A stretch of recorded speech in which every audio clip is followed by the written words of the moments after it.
Welcome to the Joe Cohen Show. Join me as I share my experience with biohacking and invite top health experts to explore the latest technology, supplements, research, and resources for optimizing your body and brain. Hey, Joe Cohen here. I am going to be talking about another supplement. Today, I am megadosing this supplement called L-fermentum, and there's a specific species or substrain of it that's called ME3. So I've been trying this for some time. The first time I tried it was about a year or two ago, a couple years ago, and I just heard some interesting things about it, and so I wanted to try it again. So far, I've not seen anything remarkable about it, but one of the interesting things about this is that it increases glutathione. Glutathione producing Lactobacillus fermentum ME3. The company that sells it is called Regactive. And yeah, there's 4 billion per pill. And I've been taking like 20 of these a day, just basically 4 or 5 times a day. And I started today, did not notice anything too significant, to be honest. I mean, it's hard to know. I had a little bit of a sore throat and that went away, but that could be from, I was traveling a lot, but I also took 10 other things. So it's hard to know. But one of the interesting things about this one is the increase in glutathione. Now, I wouldn't say this is one of my top ones, but I want to go through some of the research on self-decode and show how it helps me. So symptoms, conditions, goals, DNA risks, these are my personal ones. And you could see that I'm more likely to get a flu, more likely to get a gastrointestinal infection. Gut inflammation, immunity, these are things that are important for me. LDL particle number, LDL cholesterol, and no lifestyle risk. So what this is doing for me personally is it's good for gut immunity. And I think it has unique immunity boosting effect by increasing glutathione. So that's one of the reasons I'm most interested in this thing. Now, let's look at some of the studies for this in a placebo-controlled trial of 30 patients with mild to moderate ulcerative colitis. This and one other probiotic, L-delbruki, as an add-on to a different treatment, sulfasalazine, for 8 weeks, decreased colonic concentration of IL-6, TNF, NF-kappa beta, leukocyte recruitment, and fecal calprotectin. Better than sulfasalazine alone. It helps promoting gut flora and reducing inflammation causing bacteria. Okay, so that's how it helps with gut inflammation. So it helps more than the medication for ulcerative colitis alone. It improves immunity. Let's see how it does that. Oh, I've got a gene variant here, particularly linked to lower levels of IL-10, and L-fermentum may help raise IL-10. So that's interesting. It's enhancing the body's defense mechanism. It boosts the immune response, natural killer cells, and modulating IL-10. But at least 100 million CFU, especially like L-fermentum, may help reduce gastrointestinal infection risk, duration, and severity. Now, this is 100 million. If I'm taking 25 pills a day, I'm taking 100 billion. So I'm really megadosing with this thing. It's supplementing with this may boost the immune response to the flu virus. Interesting. Now, if we actually look at the study, so this is enhances the effects of influenza vaccinations. It basically boosts the immune response to an infection, and the vaccination induced an increase in T helper cells. Let's see, oral administration potentiates the effect of flu vaccine and may enhance systemic protection from infection by increasing T helper type 1 response and virus neutralizing antibodies. So what are the antibodies that this helped? Due to a significant increase in immunoglobulin A was detected. So also an increase in total immunoglobulin M. The incidence of influenza-like illness during 5 months after vaccination was lower in the group of consuming the probiotic bacteria. So people actually got less infections when they took this probiotic, which is quite interesting. Now let's go through some of the benefits here. So flu, gastrointestinal infection, this is most relevant to me. These other things, I don't have a DNA risk for per se, but it could be interesting. Respiratory infections, asthma, ulcerative colitis, total cholesterol, LDL cholesterol. Something interesting is my LDL cholesterol actually is normal if I don't eat a high animal food diet. Whereas something like my ApoB, whereas I have a high genetic risk for ApoB, that is high no matter what I eat, or even if I take, that is much harder to bring down. So that is much more genetic than the LDL cholesterol, and ApoB is actually more important than LDL cholesterol. Eczema, oxidative stress, this I assume is through glutathione, gut inflammation, common cold, and immune function. Okay, so LDL particle number, LDL cholesterol, these are labs that were higher recently, the last time I checked. And yeah, and so it helps with them. The reason I like looking at self-decode is because I like looking at what are the clinical trials, and you could filter with or without clinical trials. There's biohacker mode, there's different modes, but I like looking at just the clinical trials. So let's look at some of my specific notes now for this. You see this is found in Reg Active, Dr. Ohira. There is a self-decode post on this. Here's some of the prebiotics. It's inulin and FOS are prebiotics, so I make sure to include those so that I increase the production naturally. Reduces gas-producing bacteria. Hard to say, maybe a little bit. Hard to say, to be honest. Helps produce glutathione. Okay. I haven't tested that before and after. Enhances immune response. Produces antimicrobial compounds, cholesterol, flu. Reduces the duration and severity of respiratory illness in highly trained distance runners. Okay, that's probably through glutathione. Got reduced severity of gastrointestinal respiratory illness, male but not female cyclists. Increases lactobacillus, bifidobacterium, eubacterium levels in mice. Allergies. It degrades casein. Interesting.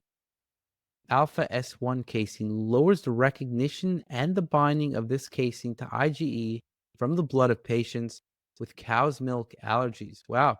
So this might be helpful for allergies. We saw here that it was one of the things, allergies. Well, we saw asthma. So this studied bacterial strain could hydrolyze alpha S1 casein in many sites, including the epitopes triggering the allergic reactions against alpha S1 casein. After hydrolysis of the alpha S1 casein, the recognition and the binding of this casein to IgE from pooled sera of 18 patients. Basically, what they did is they took the blood of people with these allergies and they wanted to see if it could do some interesting stuff here. Let's see. So, most identified peptides originated from the N-terminal portion, studied bacterial strain. So, it hydrolyzed the alpha in many sites, including the epitopes, triggering the allergic reactions. That is basically what it seems like, is it's breaking down this casein protein, and especially the parts of it that are most likely to cause the allergies. So after the hydrolysis, the recognition was significantly reduced. So it seems, but again, it's hard to say, for example, what they're doing here. Right. So if you're taking it internally and then you take in milk, it's going to break down that milk protein. And when you then try to absorb the milk protein, or it just interacts with your gut, it won't be as reactive. So it seems like that's what is going on here, which is interesting. So if we do some L-fermentum antifungal, I'm curious where this is coming from here.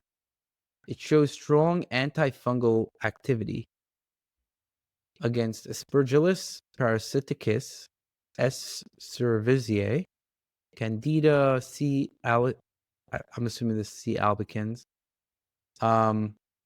Interesting. It seems like it has some antifungal activity. Inhibit mold and yeast. Okay. Okay. Now, where is it? It's isolated from human saliva in Estonia. It seems like it's native. That's where they first isolated, I assume. I say, here's some notes. I didn't put in my most recent notes where I took 25 of these capsules. Took 25 capsules, no clear effect. Now, I'm going to try, I think I was trying some other things today, so I'm going to continue doing this, and I'm going to try tomorrow and with less interference from other things, and try to just see what can I notice.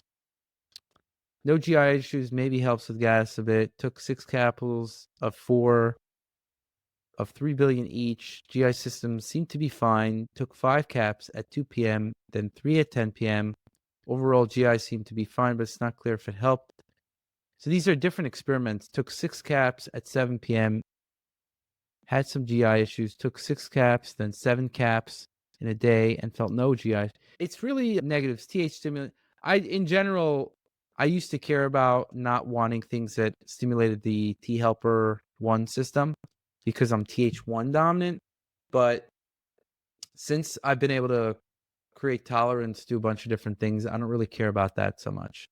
But yeah, these are my notes. This is the self-decode results. But one of the most interesting things about this one is it's known to produce glutathione more than the other ones. I wouldn't say that there's anything else that's particularly super useful about this.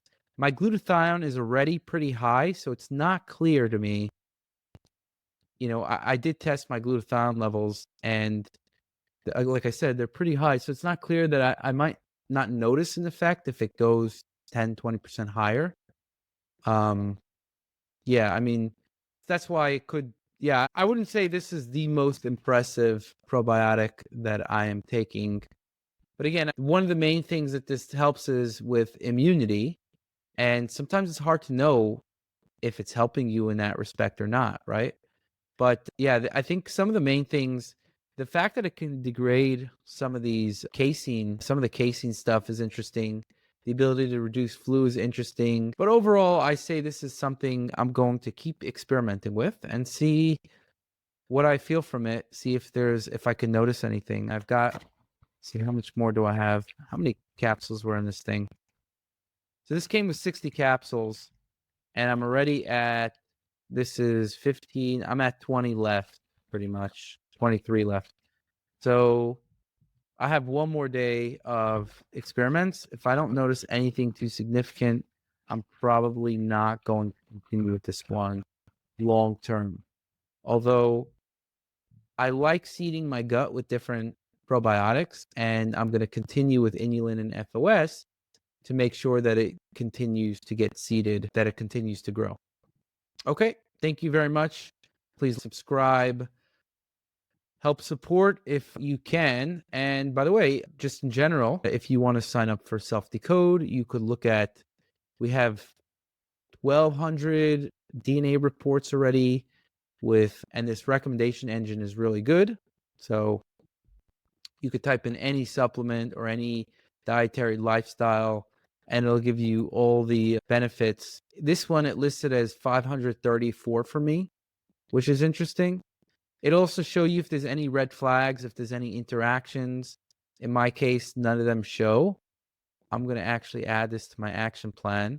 I'm going to add some notes as well. And yeah, and I think there's a lot of really cool stuff you could do with this, but I typically use the recommendations engine a lot.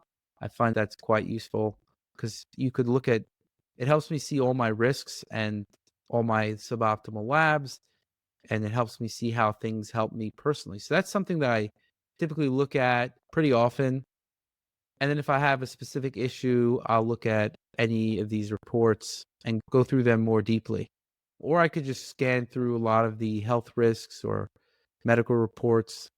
But essentially, yeah, there's a lot of really cool stuff here that I recommend. All right, wish you the best of health. Until next time. 67% of listeners aren't subscribed to the show, so please don't forget to show your support by hitting the subscribe button now. You'll not only be supporting the show, but also investing in yourself and your health journey, all while helping to keep us ad-free.